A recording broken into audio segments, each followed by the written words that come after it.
നിങ്ങൾക്കറിയാവോ, supreme കോടതി കുറച്ച് നാളുകൾക്ക് മുന്നേ ഒരു സിഗ്നിഫിക്കൻറ്റ് ജഡ്ജ്മെൻറ്റിൽ പറഞ്ഞായിരുന്നു, വാട്സപ്പിലൂടെയോ ഇമെയിലിലൂടെയോ അല്ലെങ്കിൽ വേറെ പല ഓൺലൈൻ പ്ലാറ്റ്ഫോമിലൂടെയോ ലീഗൽ നോട്ടീസ് അയക്കുകയാണെങ്കിൽ ആ ലീഗൽ നോട്ടീസ് ഇൻവാലിഡ് ആയിട്ട് കണക്കാക്കുന്നതായിരിക്കും.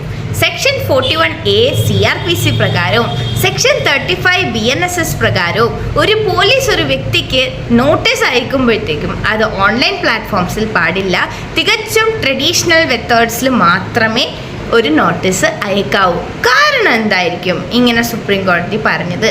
കാരണം ഓൺലൈൻ പ്ലാറ്റ്ഫോംസിൽ അയക്കുന്ന ലീഗൽ നോട്ടീസസിൽ ഓത്തൻറ്റിസിറ്റി ലാക്ക് ചെയ്യുന്നുണ്ടാവും. അതുമാത്രമല്ല, അപ്പുറത്തെ ആൾ അത് റിസീവ് ചെയ്തെന്നോ അക്നോളജ് ചെയ്തെന്നോ ഉറപ്പുവരുത്താൻ കഴിയാത്ത വിധങ്ങളാണ് ഈ online platforms. So always know that വാട്സപ്പിലൂടെയോ ഇമെയിലിലൂടെയോ അല്ലെങ്കിൽ വേറെ പല ഓൺലൈൻ പ്ലാറ്റ്ഫോംസിലൂടെയോ നിങ്ങൾക്ക് ലീഗൽ നോട്ടീസ് വരികയാണെങ്കിൽ അത് ഇൻവാലിഡ് ആയിരിക്കും. ശുഭദിനം.